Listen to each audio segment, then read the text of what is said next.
들리시죠? 네. 반갑습니다, 여러분. 네. 저는 유재수라고 하고요. 정부에서 금융정책을 오랫동안 했었고요.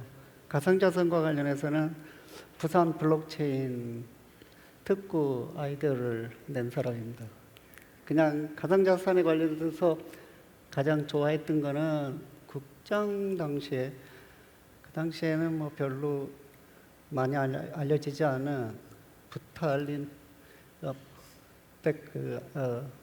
이더리움 만든 사람을 서울에서 개인적으로 한 2번 정도 만나면서 이 이더리움에 대해서 많이 얘기하게 됐고, 그래서 관심을 가지고 그때부터 조금씩 공부를 했었습니다. 그게 인연이 돼서 부산에 블록체인 특구를 만들었었고요.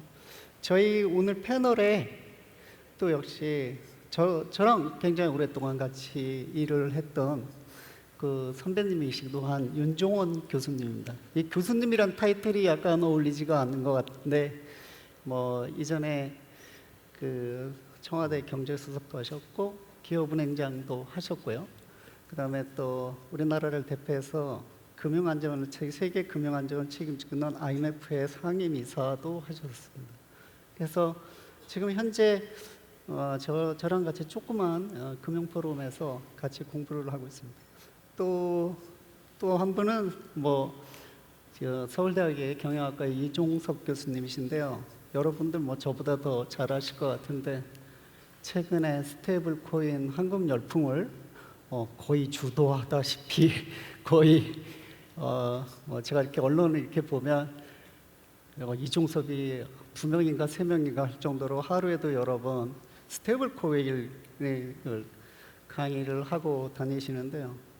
근데 사실 그거 말고도 최근에 또 세계적인 저널에 그 금융 관련되는 ESG와 금융의 연결 관련되는 또 논문도 퍼블리시를 하셔갖고 학계에서도 아주 유명하신 분입니다. 그래서 제가 이렇게 장황하게 소개해 드리는 이유는, 저희가 이제 오늘 세션 자체가 한국의 디지털 자산 정책은 현재 어디에 있고 어디로 갈 건가 이겁니다.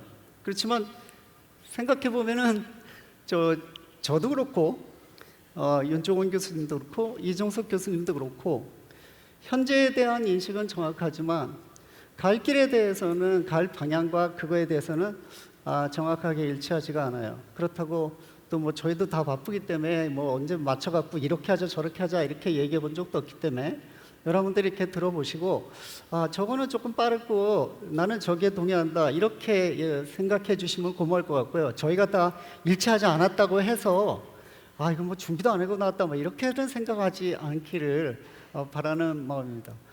자, 그러면 디지털 정책에 대한 구체적인 걸 하기 전에 가장 먼저 지금 현안으로 떠오르고 있는 스테이블 코인에 대한 원화 스테이블 코인 도입과 관련돼서 이 스테이블 코인이라고 하는 게 도대체 뭐냐, 이거에 대해서 제가 아니고 두 분의 의견을 한번 먼저 들어보고 난 다음부터 또 이제 대화를 또 이렇게 쭉쭉 연결해 보도록 하겠습니다. 그럼 이제 먼저 마이크를 이 전통금융을 아주 오래 하신 이 윤종원 교수님께서는 이 스테이블 지금 거의 열풍이라고 하죠. 근데 열풍은 항상 그 금융에서는 패닉하고 연결되기 때문에 이 패닉이 없어야 되는데, 그래서 이 현재의 스테이블 코인 열풍을 어떻게 바라보고 계신지 한번 얘기 들어보겠습니다.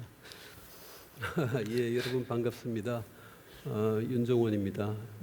사실 요새 방금 얘기한 것처럼 이 스테이블 코인을 비롯한 크립토 에셋 관련된 논의가 버즈워드입니다. 아주 유행이고요.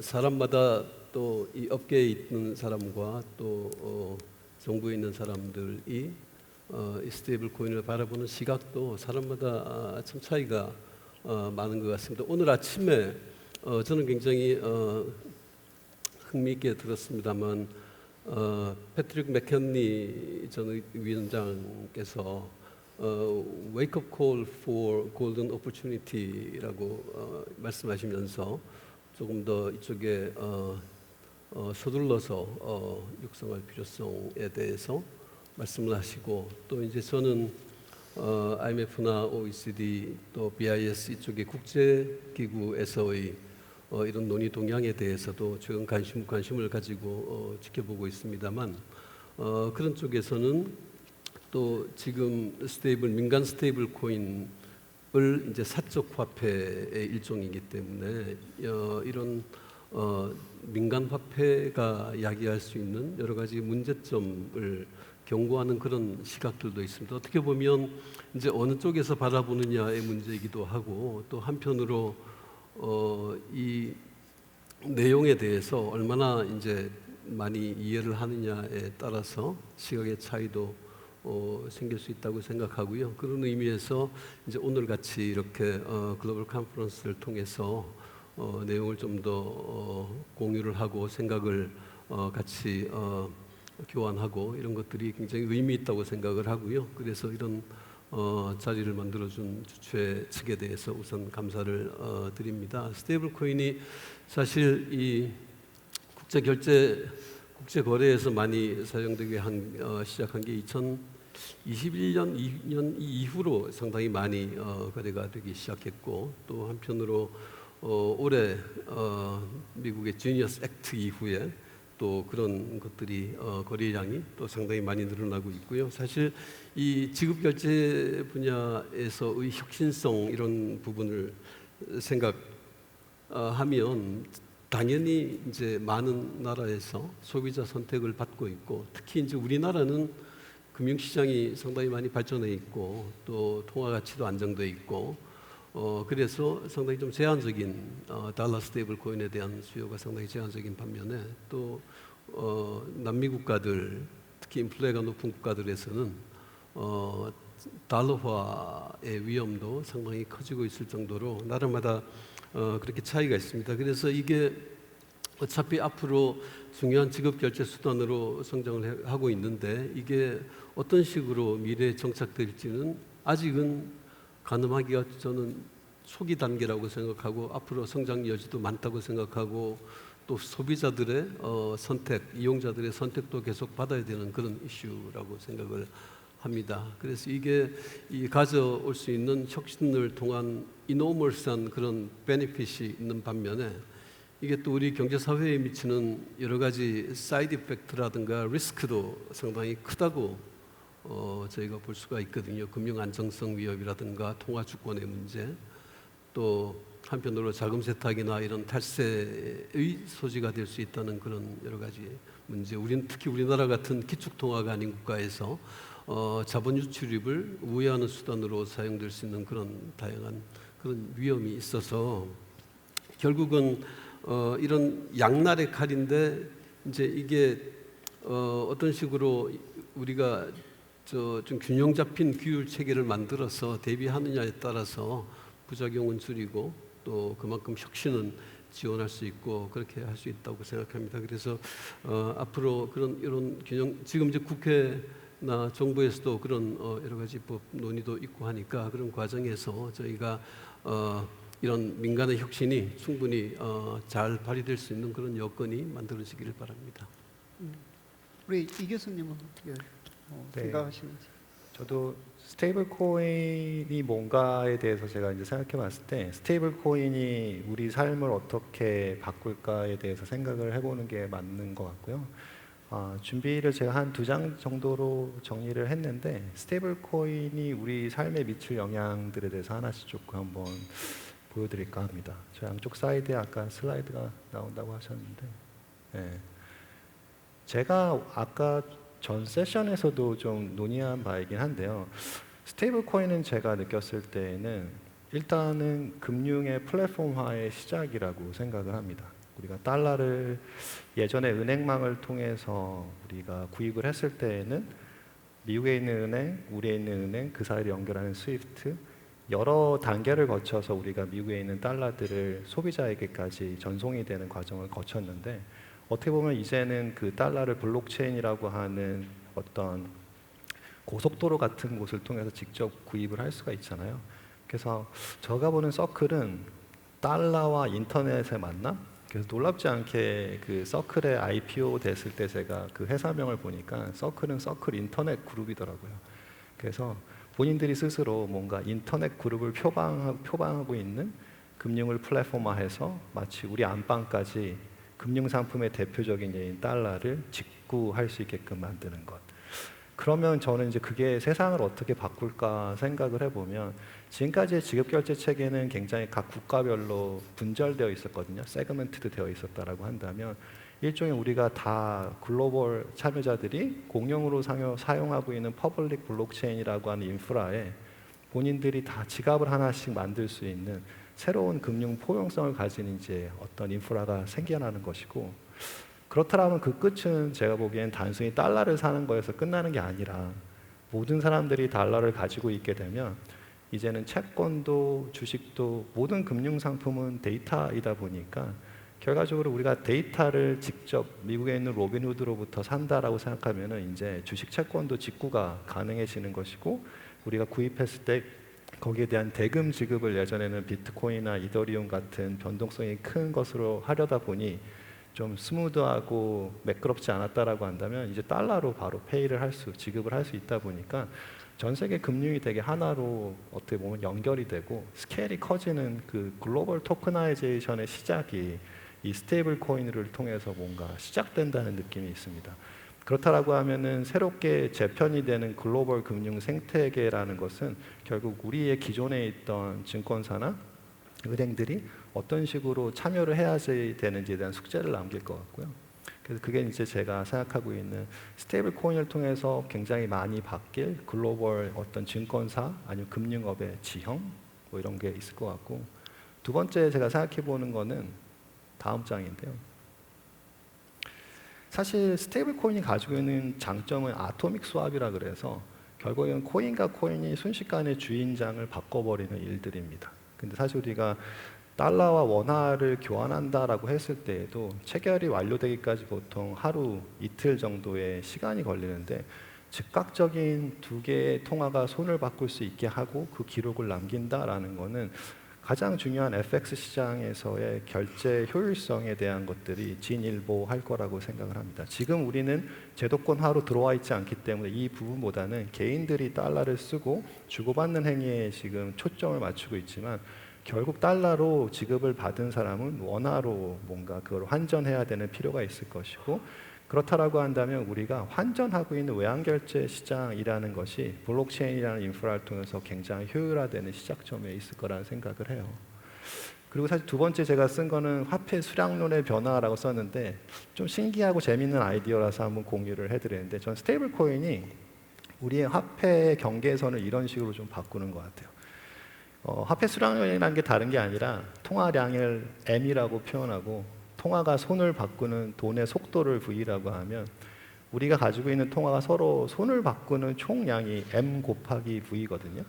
근데 우리가 사실은 이걸 왜 이 소유권을 전환을 하냐면 물건을 사거나 서비스를 사기 때문이라서 전체 손바꿈의 양은 결과적으로는 Y라고 하는 어떤 서비스나 재화의 총 생산량에다가 그 서비스의 단가 가격 P를 곱한 거랑 사실은 평형 상태에서 같아야 된다는 게 우리가 거래한 양이 공급된 상품과 서비스의 가치와 같아야 된다는 게 전통적인 화폐 수량론인데 디지털 화폐가 생기면서 저는 이 MV가 PY와 같다는 게 구성 요소가 두 개로 갈라지는 것 같아요.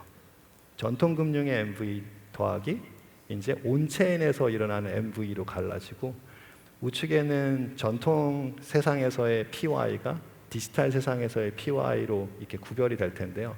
말씀드리고 싶은 거는 돈이 디지털화되다 보면 손을 바꾸는 스피드가 10배, 20배로 증가를 합니다. 체결이 빨라지기 때문이에요. 그렇다고 하면 저 MV 온체인에서의 V 값이 10배가 된다고 생각을 해보세요. 그럼 우측에도 변화가 일어나야 됩니다. 어떤 변화가 생각이 저는 되냐면 Y, 생산성이 향상이 급격히 되거나 돈이 빨리 돌기 때문에 그리고 돈이 넓게 네트워크 효과로 여러 군데에서 돌아다니기 때문에 그렇지 않다면 가격 수준이 올라갈 거라고 생각을 하는 거죠. 저는 이거를 디지털 인플레이션 아니면은 굉장히 내추럴한 새로운 우리의 인플레이션 타겟으로 가는 변화의 단계에 있을 거라고 생각을 하는데 그 얘기인즉슨 생산성이 네트워크 효과로 이 금융의 경계가 넓어짐으로써 많은 양의 생산성이 생긴다는 것도 각국의 통화의 경계선이 바꾸는 지형 변화고요. 두 번째는 우리가 생각하는 롱런 인플레이션, 장기 인플레이션을 2%라고 하는데 만약에 돈이 빨리 돌기 시작하면 우리가 벤치마크해야 되는 장기 인플레이션은 3%일 수도 있습니다. 그 얘기는 현재 2.7%의 인플레이션은 디플레이션 상황일 수도 있고 그렇다라고 하면 통화 정책은 돈을 더 양적 완화를 시키는 쪽으로 스캇 베센트 재무장관이 얘기하는 것처럼 갈 수도 있다는 거예요.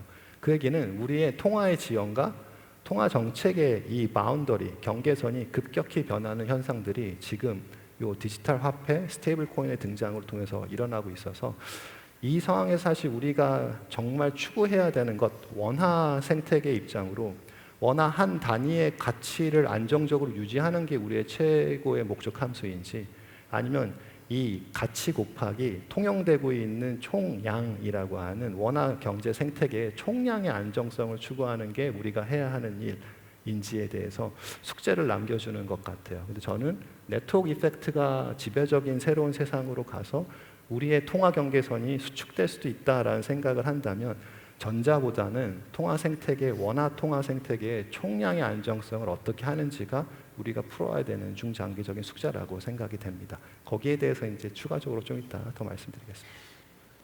지금 이 교수님도 말씀해 주셨지만 이제 스테이블 코인에 대한 스테이블이라고 계속 말씀해 주시고 그러는데 저는 개인적으로 보면 이제 스테이블 코인 딱 보면은 이름 잘 졌다 그런 생각이 들었고요. 그 다음에 두 번째는 저도 2008년에 금융위기 서브프라임 사태 이후에 모든 금융의 용어가 이쁜 거는 항상 의심을 갖고 많이 보는 편입니다. 그래서 스테이블 코인을 이렇게 딱 보니까 전혀 스테이블하지 않은 걸 스테이블 코인이라고 이름을 줬구나 그런 생각이 많이 들었거든요.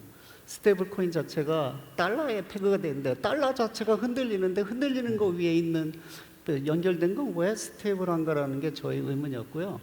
그래서 사실 저만 그런 의문을 갖고 있는 건 아니고 그 BIS의 이 스테이블 코인에 대해서 가장 위험성을 많이 얘기하시는 신현성 박사도 스테이블 코인이라는 단어를 옥시모론 형용 모순이다 이렇게 했는데 저는 그 형용 모순이라는 옥시모론이라는 단어보다는 미스노머 오명이다 잘못된 단어 아닌가 그런 생각 많이 합니다. 근데 물론 이제 약간 비판적으로 봐서 그런 거예요. 금융은 항상 금융의 아름다움에 겉으로는 아름답지만 항상 속으로는 아름답지 않은 것들이 항상 있고 허먼 미스키가 얘기했듯이 모든 스테빌리티는 제너럴리티 인스테빌리티 항상 스테빌리티한 거는 인스테빌리티를 낳는다. 그러니까 언제 그 미리 대비하자면 우리한테 어떤 리스크가 존재할 수 있다라는 걸 항상 경계하고 이쁜 걸 봐야지 항상 이쁜 것만 바라보면 안 된다 이런 얘기를 많이 하시거든요. 근데 저는 이제 스테이블 코인 한국에서 논의되는 과정을 보면서 모든 게 많이 이해는 되지만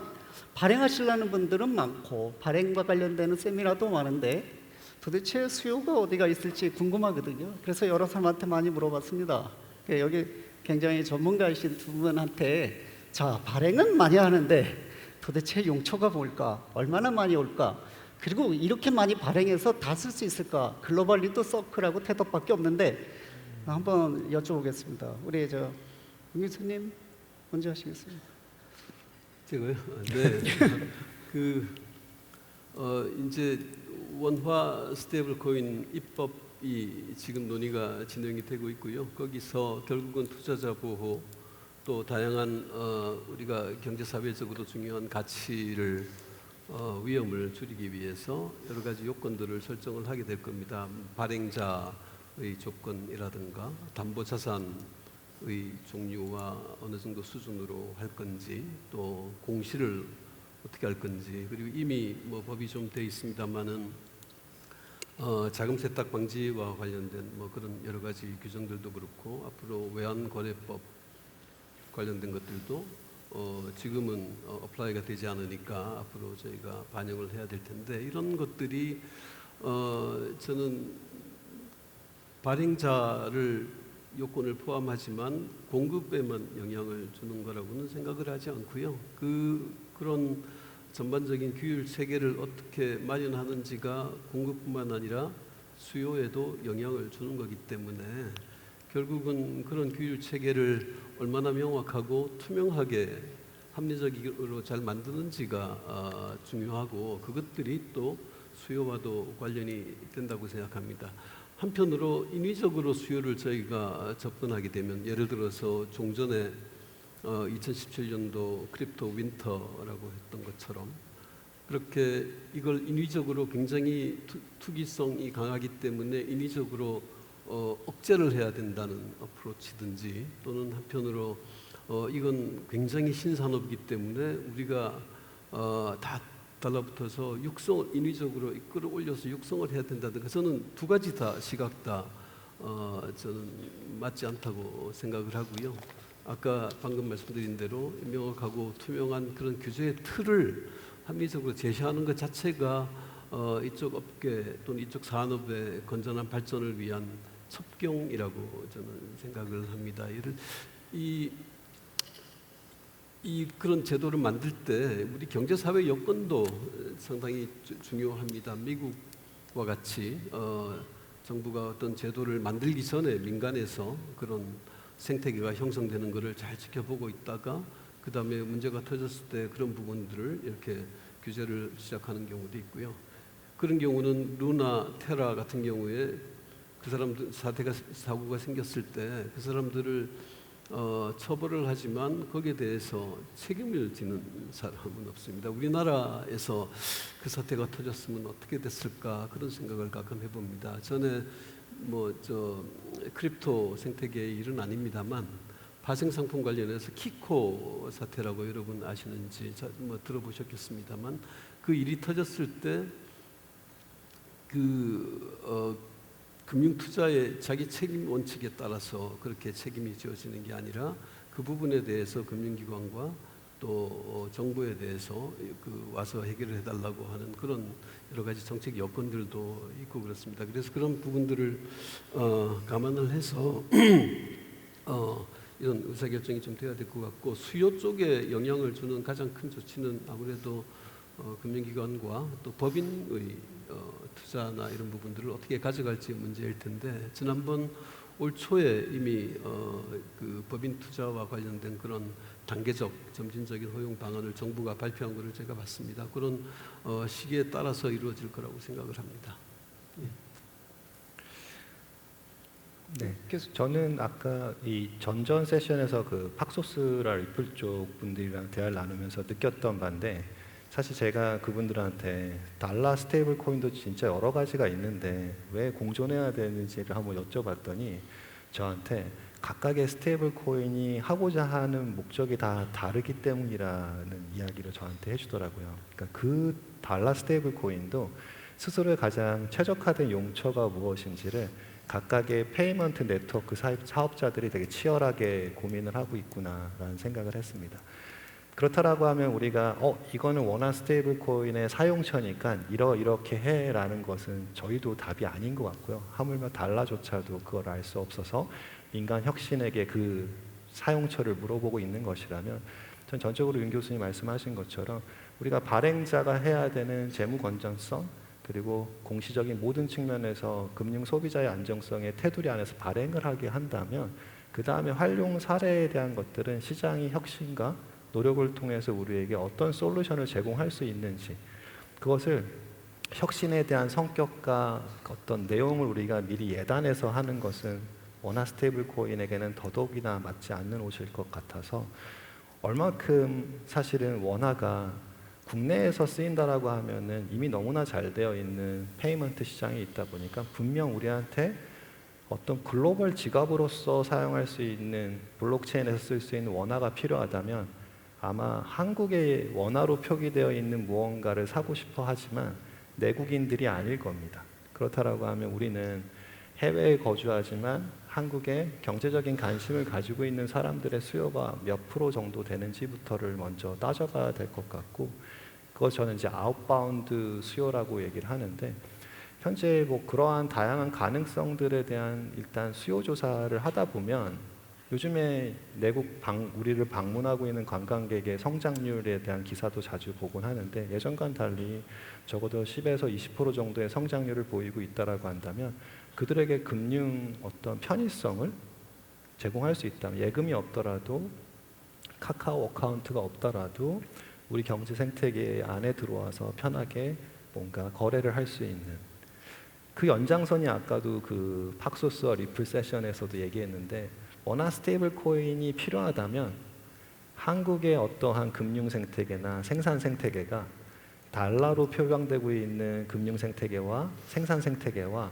얼만큼 소통해야 될 필요가 있는지에 따라서 결정될 거라는 얘기를 들었었는데 그것도 마음에 와닿았던 게 결국 저희가 추구하고 있는 얼마나 매력적인 금융 상품, 얼마나 매력적인 생산에 기반한 우리 것들을 만들어내고 거기에 대한 수요를 일으키는지가 결국에 우리의 원화 스테이블 코인 수요의 출처가 될 텐데 종국엔 저희 정부가 추구하고 있는 토큰 증권이 얼만큼 글로벌 수요를 일으킬 수 있는 혁신 금융 상품으로 이어질 수 있을까?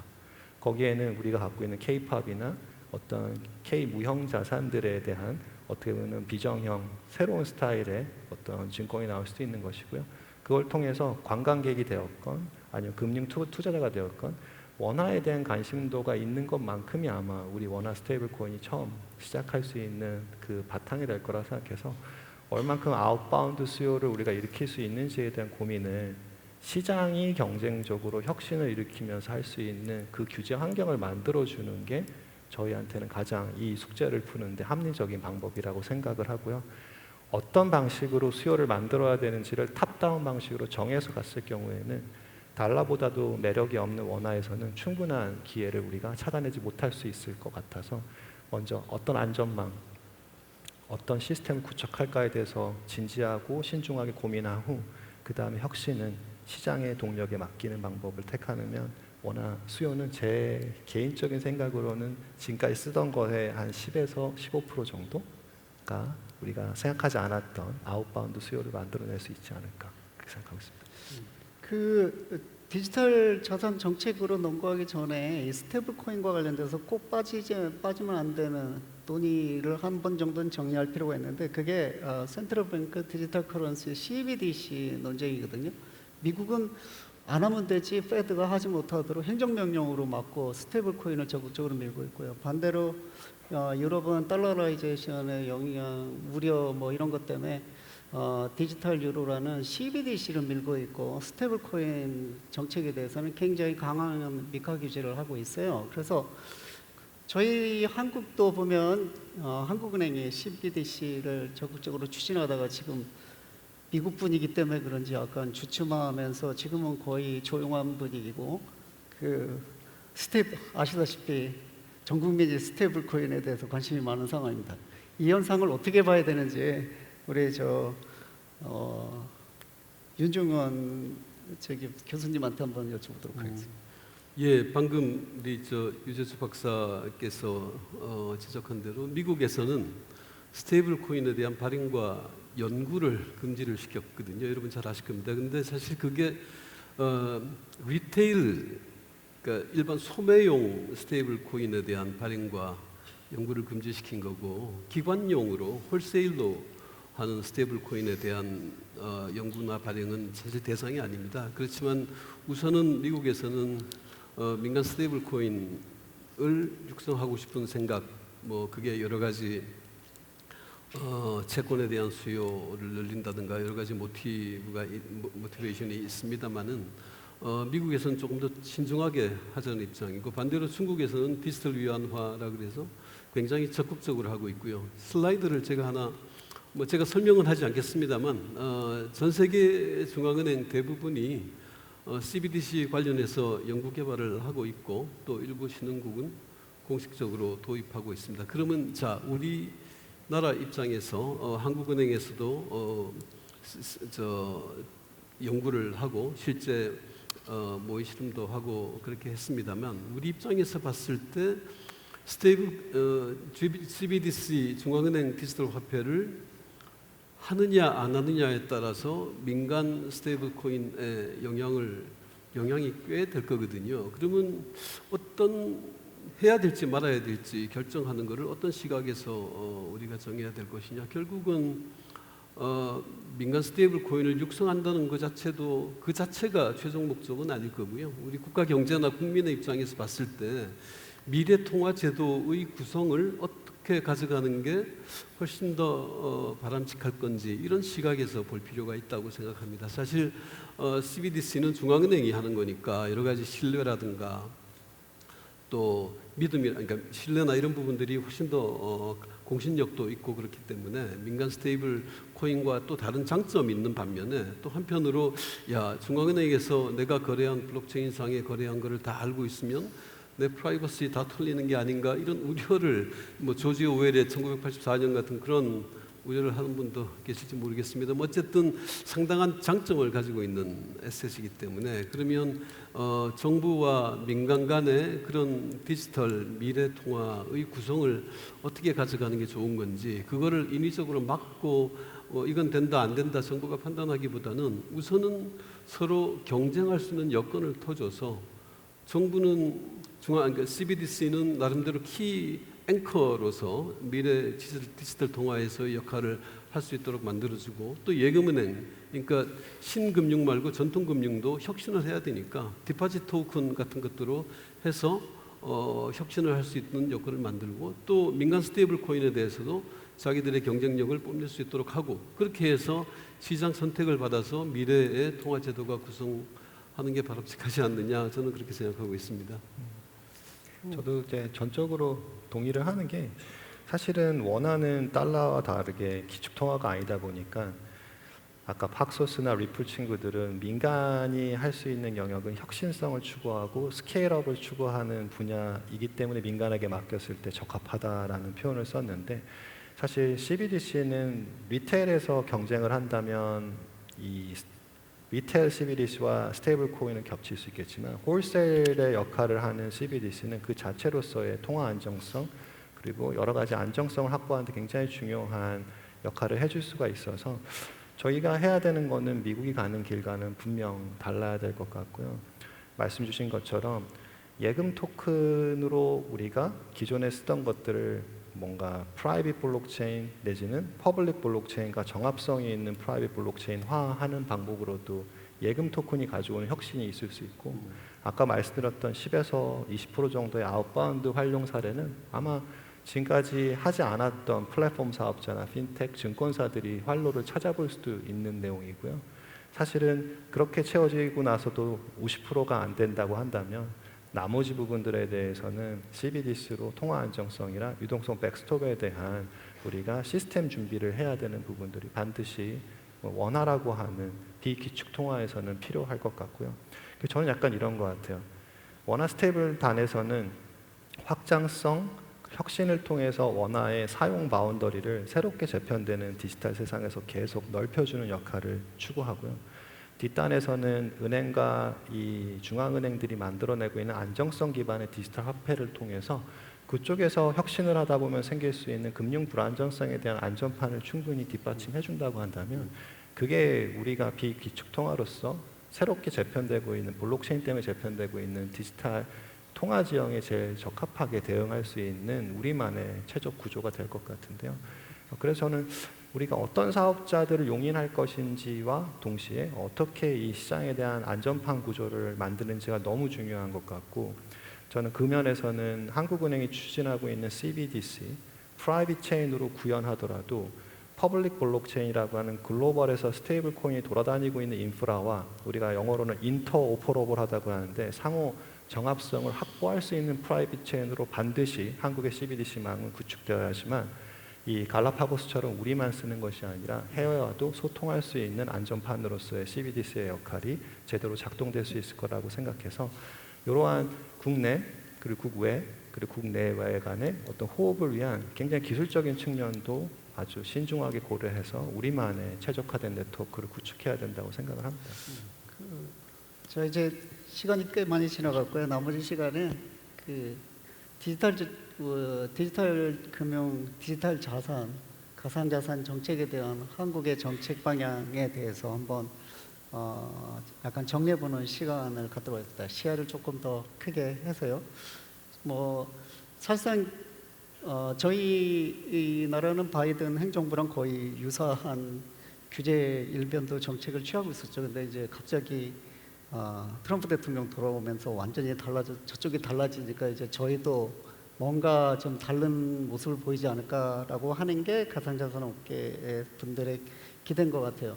7월 31일 날 대통령 보고서 삭스 고문이 주재해가지고 발표가 됐죠. 미국 디지털 자산 관련되는 정책 방향이. 그리고 그 다음날 SEC의 그 폴 애킨슨 그분이 이제 프로젝트 크립토라고 하는 걸 중심으로 해서 슈퍼 앱 뭐 등등 다양한 용어를 등장시킨 유명한 연설을 하면서 규제 그동안의 그 규제 일변도인 SEC 정책에 대해서 굉장히 깊은 반성과 함께 수없이 많은 젊은이들이 우리나라처럼 다 싱가포르로 떠나게 했던 그거에 대한 반성, 그리고 리쇼링에서 훌륭한 젊은이들 다 끌어들이겠다. 그래서 혁신을 이끄는 규제 기관인 SEC가 되겠다라고 선언을 했죠. 근데 저희는 지금 이제 현실이 2017년 보도자료에 의한 ICO 금지, 외국인들 금지, 외국 기업 금지, 뭐 다양한 수없이 많은 이제 금지가 많은, 그것도 이제 뭐 미국처럼 법령도 아니고 보도자료 하나로도 하는 2017년 체제가 있습니다.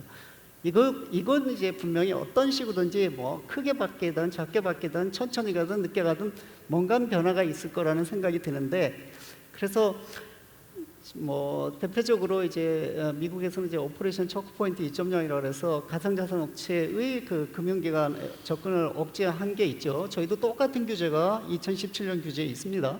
규제가 아니고 보도자료에 있습니다. 그러니까 그런 거 저런 거를 다 감안했을 때 이제 그 저희 때마침 이제 금융감독 체제도 뭐 개편한다고 하지만 새 금융 그 감독 수장도 오시고, 그리고 또 이제 뭔가 정책 방향을 또 내야 되고, 그다음에 스테이블 코인 등 가상자산 2단계 법도 나오고요.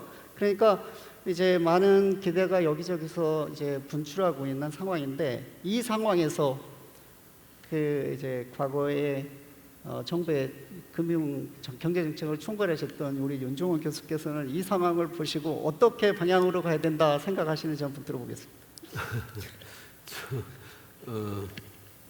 그러니까 최근에 이제 정책 변화가 미국에서도 아까 바이든 정부 또 트럼프 2기 정부 들어오면서 제가 기억하기로는 이쪽 크립토 에셋 스테이블 코인이 사기라고 치부했던 게 불과 얼마 전이었던 것 같은데, 어쨌든 그쪽에서 상당한 정책 변화가 나타나고 있고, 정책 변화가 나타나기 전에도 시장에서 그런 여러 가지 발전들이 있었고요. 우리나라의 경우에 이제 2017년도에 그 당시만 하더라도 이제 결국은 법인과 금융기관의 가상자산 시장에 대한 접근이 가장 저는 핵심 이슈라고 생각하는데, 이제 그런 부분들을 허용했을 때 아까 제가 말씀드린 경제사회 여건에서 그런 리스크를 우리 전체적으로 감당할 수 있는 여력이 있는지, 그런 거에 대한 우려 때문에 상당히 소극적인 입장이었던 것 같고요. 그래서 누구는 그걸 금융과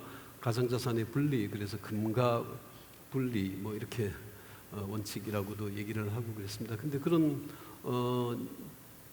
태도 변화가 우리나라에서도 또 올해 여러 가지 나타나고 있습니다. 새 정부가 들어오면서 이제 종전에 가졌던 그런 시각이 좀 달라지는 부분들도 있고, 또 지난 2월인가요? 또 특히 이제 법인의 경우에 가상자산 시장에 대한 투자나 이런 문제들을 점진적이고 단계적으로, 예를 들면 처음에는 학교법인이나 또는 검찰이나 또는 기부를 받은 그런 일부 가상자산 거래소나 아주 불가피한 수요에 대해서 먼저 허용을 하고, 그 다음에 2단계로 하반기에 그 상장법인과 전문 투자자 중심으로 일부 또 개방을 하고, 그 다음에 일반 전체적인 법인은 아무래도 이제 여러 가지 법인에 대해서 허용했을 때 여러 가지 관련되는 문제들이 여러분 있지 않습니까? 그 법인 내에서 그런 거를 투자했을 때 내부 통제 시스템이 잘 갖춰져 있는 건지, 법인에서 그런 투자를 했을 때 이걸 회계적으로 어떻게 이걸 관리할 건지 그런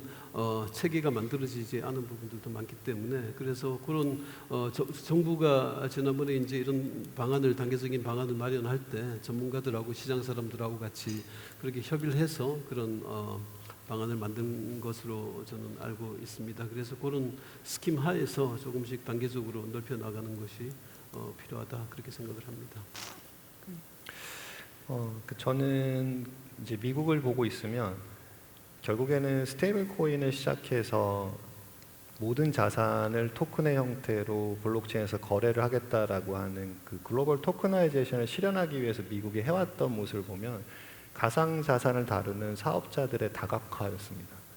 우리는 거래소 위주로 되고 있는데 그쪽에서는 실제로 채권을 토큰으로 표현해 주는 과정에서 시큐리타이즈, 온두 파이낸스 같은 어떤 그 토커나이제이션 플랫폼 회사들도 나왔고요.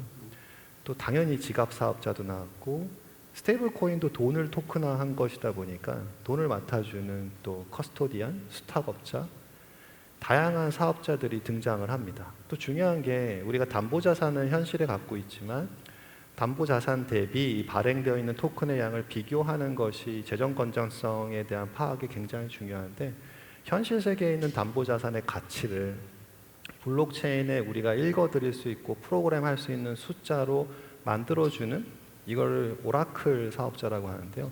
그러한 정보 사업자들의 어떤 발전도 미국은 참 눈에 띄었습니다. 그 얘기는 우리가 스테이블 코인 하나를 발행하는 것에 대한 법안이라기보단 결과적으로는 돈을 토큰화하고 나중에 다른 어떤 것을 토큰화하는 과정에서 필요한 이 가상자산 블록체인을 기반으로 하는 에코시스템에 어떤 다양한 사업자들이 어떻게 정의되고 들어올 수 있게 규제를 만들었을 때 건전하게 돌아갈까에 대한 조금 더 중장기적인 플랜을 가지고 있어야 될 것 같고요. 그 길을 가기 위해서 어떤 것부터 차례차례로 하는지에 대한 순서도 저는 굉장히 중요하다고 생각합니다. 그래서 마냥 개인들에게만 시장을 맡겨놓으면 유동성이 개인들은 쏠려서 사거나 쏠려서 팔기 때문에 유동성의 질이 안 좋아지는 일이 있는 것처럼 어떻게 하면 시장 유동성의 질을 올리기 위한 법인에 대한 참여를 유도할 것인가, 그럼 그러기 위해서 제일 먼저 필요한 법인은 누구인지에 대한 고민도 좀 하면서 전체적으로 안전하게 이 에코시스템을 미국은 뉴욕에서 굉장히 다양한 실험을 통해서 만들어진 결과로 지니어스 액트가 나왔거든요. 그런 것처럼 우리도 시장을 통해서 계속 학습하고 우리한테 가장 안전한 어떤 시장 모델을 우리가 배운다면 그걸 어떻게 제도화할까에 대한 고민들을 계속 동시에 하다 보면 단순히 어느 한 자산에 대한 법안이 아니라 이 전체 에코시스템이 얼마큼 건전하게 양상될 수 있을까에 대한 답으로까지 이어질 것 같아서 좀 저는 그런 관점으로 2017년에 했었던 우리의 법안에 대한 그 시도가 조금 더 폭을 넓혀서 글로벌 진행되고 있는 것들을 기준으로 해서 우리한테 맞는 옷이 뭔지도 조금 폭넓게 한번 살펴보는 그러한 기회를 좀 가지면 어떨까라는 생각을 하고 있습니다. 저희가 이제 시간이 거의 다 돼가지고 마무리 말씀으로다가 사실 이제 저는 그런 생각을 많이 하는데 상당히 많은 젊은이들이 이 시장에 들어와서 뭐 기술 개발도 하고 밤낮으로 열심히 일하고 있는데 이런 거는 조금 많이 고쳤으면 좋겠다. 아니면 개인적으로 뭐 정부가 이런 것부터는 먼저 시작했으면 좋겠다라고 하는 것들이 아마 두 분은 있으실 것 같아요. 특히 우리 이종석 교수께서는 이제 이 스테이블 코인 때문에 가상자산 업계 사람들도 많이 만나고 그러시니까 그래서 마무리 말씀 겸 해갖고 이렇게 좀 뭐 전체적인 그 분위기를 시장 분위기나 아니면 하실 말씀을 듣고 정리하는 걸로 그렇게 하도록 하겠습니다. 교수님부터 먼저 하시죠. 그 취지로 말씀드렸던 것 같아요. 그래서 저는 너무 지역적으로 보다 보면 나중에 또 고쳐야 될 일이 너무 많을 거라는 생각이 들어서 결국 블록체인 기술이 가지고 있는 확장성 그리고 동시에 안정성을 추구하는 우리가 어떤 시도를 한다면 중국의 그냥 하나하나를 위한 법안보다는 전체적으로 블록체인 자체가 어떻게 보면 양성화되어 있는 새로운 페이먼트 기술로 자리 잡을 수 있을지에 대한 조금 생태계적인 접근을 해보는 것을 좀 이제부터 시작을 해보면 어떨까. 하지 않으면 학습 효과가 없을 것 같고요. 같이 머리를 맞대서 생각하다 보면 우리 몸에 맞는 그런 어떤 옷을 찾을 수 있을 거라는 생각이 아까 그런 취지로 말씀을 드렸고, 그게 제가 또 마무리 멘트로서 또 드리고 싶은 말이기도 합니다. 스테이블 코인 법안과 관련해 갖고 뭐 구체적으로 야 이거는 좀 너무 범위가 작다 뭐라든가 뭐 그런 건 없으세요? 뭐 저는 지금은 전체적으로 괜찮습니까? 현재 나와 있는 게? 일단 다양한 의견들이 결과적으로는 그 자본금 요건에서 누구에게 허용하느냐 안 하느냐의 문제에서 지금 좀 많이 생각이 갈리고 있는데, 사실 제가 왜 좀 폭넓게 보자라고 했냐면 스테이블 코인 하나 만드는 데에도 굉장히 다양한 사업자들이 필요하거든요. 아까 말씀드린 대로. 거기에다가 우리가 비트코인 현물 ETF로 하겠다라고 하는 국정과제를 제시한 이 상태에서는 사실은 어떻게 보면 프라임 브로커리지라고 해서 그러한 ETF 발행하는 사람들의 좋은 유동성을 공급해 줄 수 있는 또 다른 사업자도 사실 필요합니다. 그렇기 때문에 이 생태계라는 게 아주 지역적인 어떤 상품을 만들어내고 유통하기 위해서 그냥 그것만을 위한 법을 하다 보면 서로 간에 얽혀 있는 부분에서 어떤 게 효율적이지 않을지를 알 수 없는 일들이 벌어질 수 있습니다. 그래서 우리가 풀어야 되는 숙제가 여러 가지로 종합적으로 주어져 있다면 저는 조금 더 폭넓게 서로 비교해 가면서 그걸 하는 것을 지금 시작해야 될 것 같고, 스테이블 코인에 대해서는 많은 법안들이 생각을 했잖아요.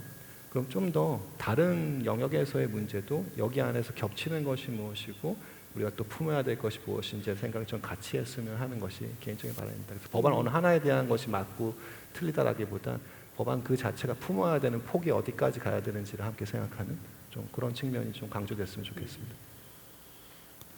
예, 이번 컨퍼런스의 큰 타이틀이 아까 보니까 블록체인 기술과 관련된 이런 것들을 어떻게 우리 금융을 포함한 경제에 메인스트리밍 하느냐 이슈인 것 같습니다. 사실 디지털 혁신, 새로운 기술이나 이런 부분들을 금융에서 저희가 받아들이지 않고서는 살아날 수 없는 그런 국내도 그렇고 국제적으로도 그런 환경이기 때문에 이 관련된 이슈에 대해서 리스크는 아까 제가 뭐 몇 가지 말씀드렸던 그런 리스크는 줄입니다만은 조금 더 전향적인 태도로 이런 이슈를 바라볼 필요가 있겠다 하는 생각이 들고요. 그렇게 이제 새로운 금융뿐만 아니라 과거의 전통 금융이 왜 그러면 그렇게 진취적으로 그렇게 하지를 못했느냐 하면 또 여러 가지 이슈가 같이 물려 있겠습니다만 금융 당국의 태도와도 일부 관련이 있는 부분이 있다고 생각을 합니다. 그래서 당국에서도 조금 더 투명하고 예측 가능하게 금융 감독 규제나 이런 부분을 만들었으면 좋겠고요. 며칠 전에 국제 글로벌 파이낸셜 스테빌리티 컨퍼런스라는 데서 제가 패널로 발표를 한 적이 있는데, 그 중에서 이제 우리 지금 진행되고 있는 이런 미래통화제도라든가 스테이블 코인 관련해서 크게 세 가지 원칙을 말씀드렸습니다. 첫 번째는 기술 중립성을 유지하는 게 상당히 중요하겠다. 우리가 규제를 하고 싶은 것은 기술이 아니고 그걸로 인해 생기는 리스크니까, 그래서 어떤 기술인지와 관계없이 그렇게 기술 중립성을 지켰으면 좋겠다는 거고, 또 하나는 이제 동일한 활동, 동일한 위험에 대해서는 동일한 규제를 하는 신금융, 부금융 간의 어떤 공정한 경쟁을 위해서도 그렇고 그런 부분이 필요하겠다. 그리고 마지막으로는 우리가 거시경제의 안정, 금융시장 안정, 자금 세탁과 관련해서 전체적으로 국가적으로 우리가 훼손할 수 없는 지켜야 될 가치가 있으니까 그런 부분에 대한 리스크는 이번 입법하는 과정에서 그렇게 잘 반영됐으면 좋겠다 하는 바람을 말씀드리면서 마치겠습니다. 사실 조금 전에 우리 윤 교수께서 기술 중립성을 얘기 안 했으면 제가 여쭤보려고 그랬었는데 마음속으로 준비하고 있었는데, 최근에 며칠 안 됐습니다. 중앙일보 중앙선대에 윤 교수께서 기고한 글이 명문이라서 제가 꼼꼼히 읽어봤는데 거기 보니까 기술 중립성에 대한 얘기가 있더라고요. 그래서 기술을 규제하지 말고 기술에 그거에 나오는 리스크를 규제를 해야 되는데, 우리가 대표적으로 기술을 규제 갖고 정말 고생 많이 했던 제도가 하나 있지 않습니까? 미국은 이사인법에 의해서 진실성이 담보되면 어떤 방식이라도 상관없었었는데 우리는 그놈의 공인인증서 하나 가지고 전 국민이 얼마나 고생한 적 있습니까? 그러니까 기술을 규제하다 보니까 항상 문제가 되는데 기술에 따른 리스크를 규제를 하는 걸로 이번에 좀 갔으면 좋겠고요. 저도 마지막으로 하나 덧붙이도록 해보고 싶습니다.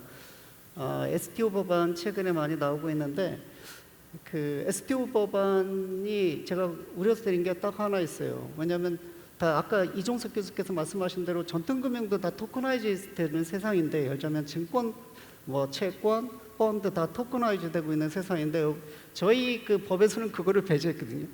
보충성의 원칙에 의해서 전통적인 그런 거는 다 그냥 자본시장법으로 해라. 나머지 이제 뭐 이것도 저것도 아닌 투자계약증권 정도는 뭐 봐갖고 이 STO 발행한다 그러니까, 지금 STO 발행한다 그런 법안이 되니까 뭐 여기서 손들고 자기네도 다 거래소 하겠다 손들고 있지만, 제가 만약에 이거에 대해서 저도 이제 많이 앞으로도 얘기하겠지만 업계에서도 요구를 하셔야 됩니다.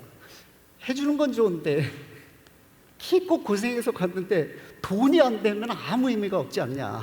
그러니까 결국은 뭔가 이게 그 하나의 사업 단위로서 라이센스를 받고 어려운 과정을 거쳤으면 그래도 이 사업적인 측면으로 만들어 줘야지 그게 의미가 있는 법안이지, 다 지나가서 해보니까 여전히 살기 되게 힘들고 회사 운영하기 힘들어서는 해준 게 아니잖아요. 그러니까 그런 상업적인 측면을 조금 고려해서 폭넓게 해줘야지만 STO 법안도 STO 거래소도 살아남지 않을까. 그렇지 않고 지금 현재로 보면 뭐 이렇게 참 장사하기 쉽지 않겠다, 그런 게 제 느낌으로 왔거든요. 그래서 오늘 이렇게 두 분 모시고 저희가 두서없이 많이 얘기는 했지만 뭐 지금은 이제 그 기대를 할 시간입니다. 왜냐하면 새 정부가 출범했고 어떤 식으로 할지 잘 모르지만 그래도 많은 사람들이, 또 한국의 많은 젊은이들이 많은 걸 요구하고 있으니까 전향적으로 정책이 많이 앞으로 진행되기를 기대하면서 이 세션을 마치도록 하겠습니다. 경청해 주셔서 감사합니다.